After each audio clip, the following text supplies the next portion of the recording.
What's up, YouTube? Welcome to another exciting personal finance video where I'm talking things about gold and silver, investing, paying down debt, all that good stuff. If you guys are into that stuff, please like the video, subscribe to my channel, check out the website, My Road to Wealth and Freedom. It's just in the link down below.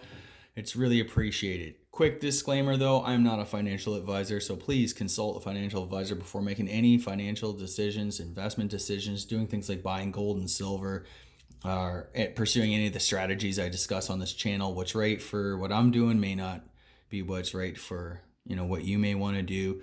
So this channel's for entertainment purposes only. Okay, guys. So December 16th, 2021. It's been an incredible year. It's of course yesterday we had the big Fed announcement that they're going to double the pace at which they taper their balance sheet and start raising interest rates, I guess three times next year. That's kind of what they're looking at. So looks like the taper will be done by March, and they'll start hiking rates sometime after that. Of course, inflation seems to be a little bit out of control. We're getting like the highest inflation numbers in 40 years, and that's using their own kind of like doctored, washed out, watered down ways of calculating. If you want to check out what the real inflation rate is doing, the way they used to measure it, like back in 1980, check out John Williams at Shadow Stats, shadowstats.com. It's a really cool spot. Check it out and kind of give you an idea of like the real numbers, because there's so much fake information and bogus information getting put out to kind of really hide what's going on. But I don't want to really dwell on that. Those are all things that are out of our control. As regular, small time investors, we can't control what the government does or interest rate policies or, trying to figure out, what the future is going to bring. The most important thing, what I think anyway, is to navigate our future, which is largely unknown, is to go into it from a position of strength. What I mean by that and what I'm doing is I don't want to have any debt. I'm paying down debt. Our family's mortgage is all we have left. I want to get out of debt, stay out of debt, build cash, build, precious metals, have a position, be properly diversified, maybe own a little bit of real estate. It's okay to own stocks. I used to own lots of dividend paying stocks, and I plan to kind of buy back in once I think valuations and that get a bit more reasonable. Right now, the stock markets are worldwide. They're still really, really like at the higher end of their historical valuations and stuff like that. Real estate in Canada and throughout much of the world, it's just at nosebleed levels. I mean, it's just really hard to fathom how anyone can buy rental property and rent it out and actually make money on it at this point. Like, the cap rates. I just don't think like the investment in real estate is all that great right now. Same reason I'm not really jumping into dividend stocks again. I'm just kind of holding off, being a bit cautious. That's the way I see it. That's kind of been my approach. But I did some interesting stuff, as I typically do at the end of the year. I'm always kind of looking back at the beginning of the year, comparing, year over year, where am I, or my family's finances, that type of thing. So I just wanted to kind of take you back. So January 1st, 2021, we had a net worth of 1.441 million. Today it is 1.615. So we've increased that $175,000, or about 12%. And if you guys have been following this channel for the past year, or my blog, My Road to Wealth and Freedom, you will understand, you will know that I have not invested in anything this year. In fact, I've been like a huge seller. I've just been selling a lot of, dividend stocks at what I thought were pretty decent prices. But hey, lo and behold, the market keeps chugging ahead. But what I'm doing now, and what I've done the past year, I've really thought a lot about risk, diversification, proper diversification, and this inflation deflation debate. And I've basically determined that, come what may, I want my family's finances to be in the best possible position, able to weather anything just about. And one of the things that was important is being completely debt free, including the mortgage. I got thinking, it's an easy exercise to do. I mean, you can just think about, what are the worst things that could happen? Well, we could end up in a huge stock market crash. The bond market could go. The real estate market could go. There's going to be job losses like crazy. You could get laid off. I don't want to sound negative because I like to kind of really confront problems like that head on and do some serious thinking about them. Like, what would you do? How long would you be able to survive based on, what resources you have? And clearly, if you have a few $100,000 worth of debt, I mean, that's going to make things a lot harder. And of course, people are always like, oh, well, I could just sell my house and this and that. But yeah, in today's market, you could sell your house and you could, do very well. And it would probably sell really, really fast. As we've seen when housing busts happen, it's not that easy to sell your house. Things go illiquid pretty fast. Banks don't want to lend. People don't want to buy. They think, maybe why buy now? It's catch a falling knife, that type of thing. So you could really end up in some serious trouble. So that's why I've determined my resolution was to get out of debt completely. So we started off the year with about a little over $308,000 worth of debt. Today, we have just under $30,000. So we've managed to decrease our net debt by about 91%. And like I said, it was just, saving, paying down debt, selling investments to pay down debt. And now we're in a pretty good spot. We didn't have to really touch our retirement assets. We had stocks in different accounts and that we were able to get rid of. And I get a lot of flack. A lot of people that I meet and we talk about these things. Some friends are always like, everybody always pulls out the math that, well, over 25 years, you're saving a 3 or 4% interest rate or 2%, and you could be making 10 in the stock market or something like that. And, it's always the math that we see. And it's true, like, the long-term averages, if your life works out perfectly from this day to the very end, or from day one of your mortgage to the very end, meaning you don't go through, any job losses, periods of unemployment, or maybe you have to take a lower paying job, or maybe, there's an illness in your family, or, you get a divorce, or there's so many different things that can happen and that can really derail your finances. And those are the things that are kind of unquantifiable, that brings about kind of a lot of uncertainty. Now, I at the time, I felt like, that we had a lot of debt. We owed a little over 300,000.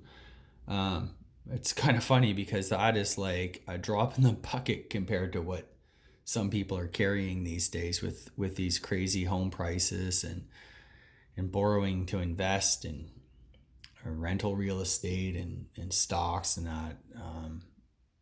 Yeah, it's just incredible. I hope it works out for everybody. But for me, for the problems that I foresee, I think the best course is to get out of debt. And that's why, like, this channel this year has been quite boring. I've just been kind of preaching, get out of debt, get out of debt. I almost sound like Dave Ramsey or somebody, but I just look at it going forward, being debt free, whether or not, if we're headed for like a deflationary environment, you will be golden, not carrying any debt, having cash in the bank, having some precious metals, and you have no leverage. You're not levered on anything. I just want to say, like, I'm not against leverage. I'm just against using leverage at record high valuations. I think it's just super, super dangerous. It's like suicidal. And in March of 2020 through the last crash of 08, 09, and even back in like 2016 and the end of 2018. I mean, I'm not against, using a bit of leverage, measured, and, not going all in and exposing yourself. Um, I'm not by any stretch at all. Like, I got it. It's nice to borrow money and make money. And I'm all for that. Um, when market conditions dictate, today, I don't believe that that's the case. So that's why I'm deleveraging everything. Um, so that is kind of, I guess, pillar number one. Wanted to get completely out of debt, and I'm really happy. I was actually doing my budget. I do this little Excel spreadsheet budget where I just kind of run numbers. They're not exact, but roughly, what our family take home pay is, our family expenses, that type of thing. Retirement, kids education account, all that stuff is in there. And it looks at, from where we are now, we should be mortgage free probably the end of June, early July. So about 6 more months.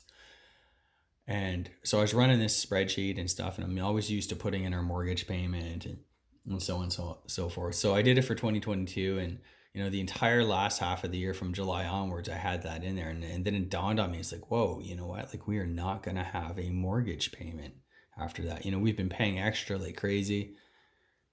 I can't tell you how good. I was kind of deleting it all out from July, the whole back half of the year, and I was just amazed at how much free cash flow that we're actually going to have. It's just incredible. And I guess I mentioned Dave Ramsey earlier. I was listening to one of his shows, I don't know, maybe a year ago or something like that, about somebody who became mortgage free. And that's what they said. They said, once you're kind of debt free, including your mortgage, all of a sudden your free cash flow explodes. You're able to invest so much more. You're building wealth at like an incredible pace. So I'm kind of excited and looking forward to that. And you know what? With any luck, hopefully that will come at a time when the markets kind of return to sanity, and I'm able to kind of buy back in some of these decent positions of nice dividend paying stocks and that, at better valuations, way better valuations. But I think the key is I'm going to be doing it without borrowing money to invest. I'm not going to be subjected to any like potential margin calls or any of that stuff. It's just such a good feeling to like truly own the assets that we have listed on our little personal balance sheets and that. Which brings me to my next thing. I see a lot of bloggers out there. They do what I refer to as basically it's like a house of cards. You look at, I got, $10,000 a month in passive income. And I'm always like, oh, wow, that's like a crazy amount of money. Like they must be so rich. And then you kind of, get into the weeds a little bit and find out it's just literally, that passive income. Yeah, it looks great, but underneath it is a huge pile of debt. That's just a crazy amount of money. Now, for some things like, rental properties and that, you're going to have, a lot of debt to carry a property and that you're renting out. But like I said, like most articles that I read, people don't really make all that much money on their rental properties.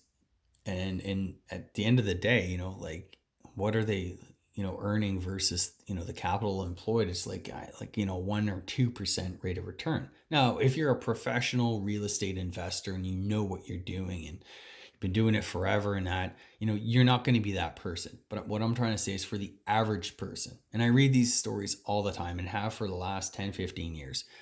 A lot of them are like baby boomers. They own their own home, they own a vacation home and a rental property.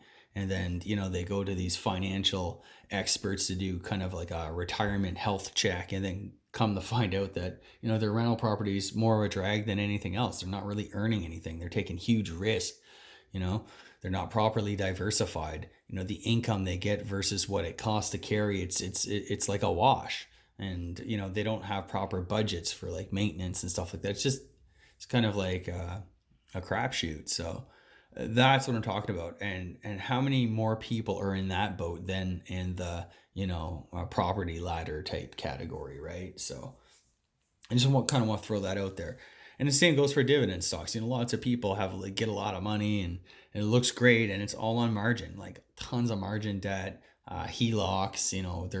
They're balancing 0% credit cards and stuff. It's just, that to me is just all a recipe for disaster. It's hard to, organize that and keep on top of it, which is why I've just chosen just to kind of wash my hands of it all. I'm not telling you guys go borrow money, go do this, go do that. I think right now you're crazy. Anybody borrowing money to do anything right now is crazy. Get out of debt.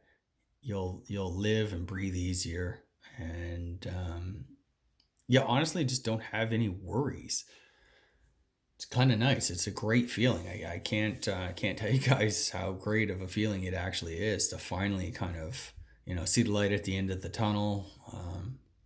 To have some good, decent cash savings, and as well as a position in precious metals. It's kind of nice. So that brings me to a couple more things. The hyperinflation, or if we get high inflation, there's always that thing about your debt. Get out of, or it's okay to hold debt because the government's going to inflate it away. The central banks, they'll just keep printing and it will all get inflated away. Well, that's not the case. That is the case if you're like a BlackRock or a government. But the average person, and I've said this before, they're just not going to win out. Banks are not going to take a haircut. And I always kind of wondered like what they would do, because they're clearly not going to let the little guy get away with, inflating the mortgage away and stuff like that. And I was listening to this interview by Egon von Greyerz. He's a guy in Switzerland. He's a gold guy. But interestingly enough, he had mentioned that, one thing that banks may do is index your debt to inflation. And I'd never thought about that. I always knew I guess in my own way, I kind of thought they might do something like that, only just maybe a bit differently. But yeah, it's something to think about. It is true. I could totally see banks doing like buried somewhere in these mortgage documents or HELOC papers. There's probably something like that. So again, just sound personal finances, safe sleep at night personal finances. This is kind of the way to go. And for the past year, I felt like I've been, missing the boat. I should be into maybe crypto, or I should be a bit more aggressive. But, I've basically done nothing but pay down debt. And, the net worth is up 12% with virtually no help from the market because I really wasn't involved a whole lot in the stock market. So I know there is some gains there in our retirement accounts and that, but for the most part, it's just been us chugging along, paying things off, saving, building real wealth. And that's kind of what I want to get to as well. Like, I don't want to have, personal finance and all that. A lot of people try to fake it and, maybe seem, like they're maybe a bit more well off. You hear like, the keeping up with the Joneses and stuff like that. I think a lot of the wealth that's out there, the wealth, and I wrote about this on the blog too, wealth effect and all, it's all based on fake, bogus money and horribly wrong assumptions. And I think a lot of people will get burned when the reckoning comes. And so I've just been playing it safe, and as much as it hasn't been easy, like I said, as much as I've been kicking my butt about missing out on a lot of gains and stuff like that. And I think too, like, there is a tendency to, we're like hyper focused on, the small moves, the day-to-day gyrations in the market. Of course, there's no shortage of crazy news. There's always a new variant coming out. There's, big companies defaulting. There's always sort of all these, headline capturing dramas and that. But honestly, like, behind it all, underneath it all, just ignore the noise and keep slugging along. So with that said, we're going into 2022, and I feel really good about, what I've done this past year, where we're going next year. And if we get a big correction in the market, I think that's going to be a perfect buying opportunity. If gold and silver take another hit, they've been kind of going down lately. Although I see today gold's $1,800 after the Fed news conference yesterday. Gold's still hanging in there. I think the Fed is behind the curve. I'll just say that. It's unclear whether or not they're going to be able to get a hold of inflation. Back in the 70s, this same type of setup, I guess, happened back then as well. They started to get some real serious inflation, and the Fed was behind the curve, and they could just kind of couldn't catch up. It got out of the bag. It's out of control. I just don't know how strongly I believe in like the crazy inflation narrative, given how much debt is in this system. And I've said that before as well. That's why I think like the deflation camp, they do have a point, and I do think they need to be taken seriously. And every one of us needs to do that. What would hurt me more, in really high inflation, or big deflation? So I determined that probably deflation would hurt me a lot more, which is why I decided to tackle debt.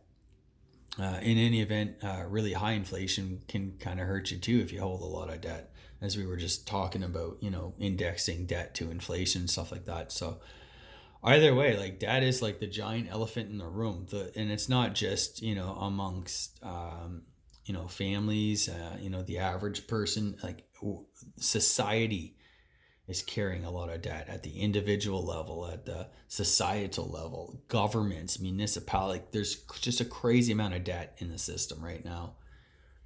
And honestly, like the way to deal with a debt problem seems to have been the past, 20 years is just keep issuing more debt, getting more and more strung out on all this debt. I mean, which just kind of delays the reckoning. And then when it comes, it's going to be that much harder. So, at the end of the day, I can sleep at night, and I've made my peace with kind of the decisions I made this year. But I want to wish you all happy holidays, Merry Christmas, Happy New Year, all the best. Hopefully 2022 will be a lot better year than 2021. Hopefully we're seeing the end of the pandemic, and hopefully these valuations will get back to normal. So anyways, this will probably be my last video for a while. I'm going to just take a little bit of time and enjoy the holidays, spend time with friends and family. And that's about it, guys. So take care. Thanks so much for supporting the channel. Thanks for leaving your comments. I always like, to be challenged. I like to hear what everybody else is doing. There's a lot of older investors that are always commenting about, things that they did early on and that, and that's really valuable, useful information. I know myself, I'm always reading comments and on blog posts and on YouTube videos and that. So these comments actually do help, and you never know, maybe you might change the way somebody thinks about something or whatever. So please like the video, comment, subscribe, check out the website, My Road to Wealth and Freedom.